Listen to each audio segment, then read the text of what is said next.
The ANC retained their safe seat there in Motherwell. That's in Port Elizabeth in Ward 57. The EFF held their own, matching 2021 results, whilst the MK gained a foothold in third place. My other major story is that 4 leading Cape independence groups signed a MOU to collaborate civically and politically in pursuing a shared vision of an independent Western Cape. So that is CapeXit, CIAG, CapeXit NPC, and the Referendum Party. Welcome to In the Voting Booth. A lot happening this week.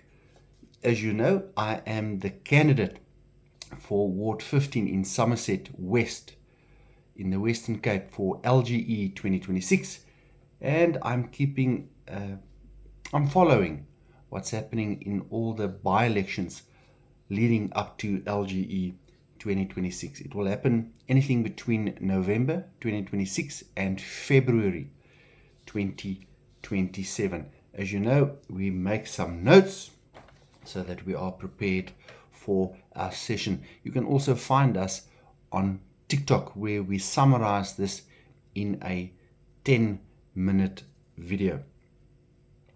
So the ANC kept their word. What worries me is that there was a comment by Phil Craig from CIAG, and he says the African nationalists, that's the black voters that jump from ANC to EFF to MK to AZAPU to all the center left and far left groupings, that percentage has not changed in 30 years. And he showed a graph there that over the last year it averages at about 64%. And that is our problem. That is our problem. We are outnumbered. Now, my question to you, ANC voter, if you voted for the ANC in Motherwell in Ward 57, you know that's not far away from the Goodyear factory that is closing down. It's not far away from Volkswagen in Uitenhage. It's in the same province as Mercedes-Benz in East London that has just stopped production until further notice. So I hope it's you that becomes unemployed due to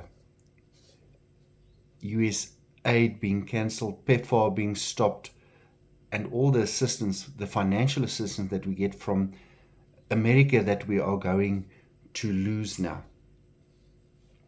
So you deserve it, ANC voter, as well as your leaders, especially those individual sanctions that is being promised from President Trump.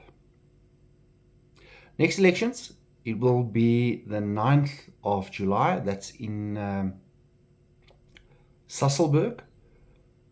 There's one in Ferryglen, and there's one in Acacia in Pretoria North. But I'll keep you up to date on that.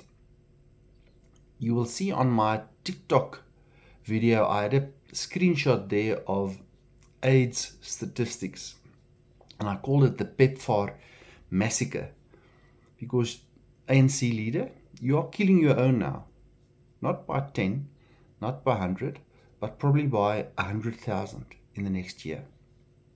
Now, they are predicting that 5.2 million people will die of AIDS-related issues between 2026 and 2030 with the cancellation of US aid. That's worldwide. And in the same period, 6.4 million new infections worldwide. That is scary stuff. In 2024, 26,000 people died of AIDS or AIDS-related issues in South Africa. The prediction is, if we do not replace this US aid funds and money, I don't know where we're going to get it from. It's not going to come from Iran or China or India or Russia. I'm not sure where this money is going to come from, because it's not coming from the USA. That I can guarantee you. So if we don't replace it, the prediction is that 120,000 people will die of AIDS-related issues in the next year in South Africa. So ANC voter, I'm asking you, if you're lying on your deathbed because your government and your leaders couldn't provide you with the medicine that you need to be looked after, are you still going to vote ANC, even on your deathbed? I'm just asking. This is your legacy, African National Congress. This will be your legacy. Just as I saw this week, a total blackout in Zimbabwe. The grid collapsed. No electricity. Not one in Zimbabwe. You are heading exactly the same way with your communist ideology. 1980s theories that show me one country where that has worked. It doesn't work. Anyway, so that we're talking about the pause of tariffs between South Africa and the USA. So that expires on the 9th of July. We don't have a plan B here. I don't see a plan. I don't even see our government. We don't have an ambassador there in the US. So I'm not sure how this is, who's talking to whom. But yeah, 31%. And then I also saw I've made a note here to say radio silence between South African government and the US government. I saw a discussion that there's a template now from the USA on what their policy will be for sub-Sahara countries going forward, replacing AGOA. And it doesn't look good. Trump on Social or Truth Social said that any country that aligns with anti-American policies of BRICS will be charged an additional 10% tariff. There will be no exceptions to this policy. That's checkmate, South Africa. I predict that even some of the BRICS countries will now distance themselves from the Republic of South Africa regarding policy. I see the PA is asking for the death penalty to come back. So at last you've had enough of no law and no order in our country. Good. The pet project of Jacob Zuma, the MK Party. It is rumors, but I see they want to get rid of their chief whip, Colleen Makubele. Remember that ex-Action SA traitor. She's there now as their chief whip, and they're gunning for her. So we'll give you feedback on that. The ATM, a political party in this country, has issued a statement to say we must change the name of South Africa to Azania or Azapu. No, I think it's Azania. That's their focus. That's their priorities. Don't worry about what I saw in the week, the Land Reform Project. Mantusini, 43 million rand invested from government into this project that has collapsed. It's gone. Stolen, neglected, used, eaten. They don't say anything about the 175 weapons that were stolen from a police station in this week. Now, let's change the name of South Africa. 31 years after 1994. That's our focus. I hope you do your homework when you go and vote in 2026. 41 million people in this country live under the breadline. There is millions of people going to bed hungry every day, and this is the games that we want to play. Still, 30 years after democracy, we want to change names and street names and town names and now the country's name instead of fixing our policies.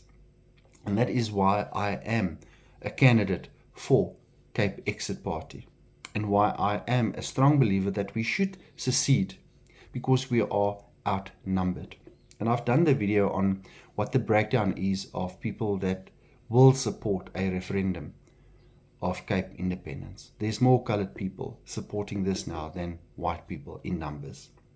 Even on that poll, 24% black people supported Cape independence. So the good news there is that all the parties that's pushing for Cape independence, CapeXit, CIAG, CapeXit NPC, and the Referendum Party, have signed a MOU, a Memorandum of Understanding, going forward through LGE 2026. And they said there to pursue closer links to advance a shared vision to collectively pursue both civically and politically. And I think that's a brilliant move. I actually take my hat off to Phil Craig and Jack Miller, the two leaders, to make sure that this is in place long before we are going to start knocking on doors to promote Cape independence for LGE 2026. That was a good move. That was the right move. It was a very mature move from these two leaders. So my hats off to you guys. I'm sure more people will put their hand up to volunteer to assist in this process. So that's my story from in the voting booth for week 2027. I'll chat to you after the 9th of July. 3 by-elections, one in Sasolburg in the Free State, 2 in Pretoria.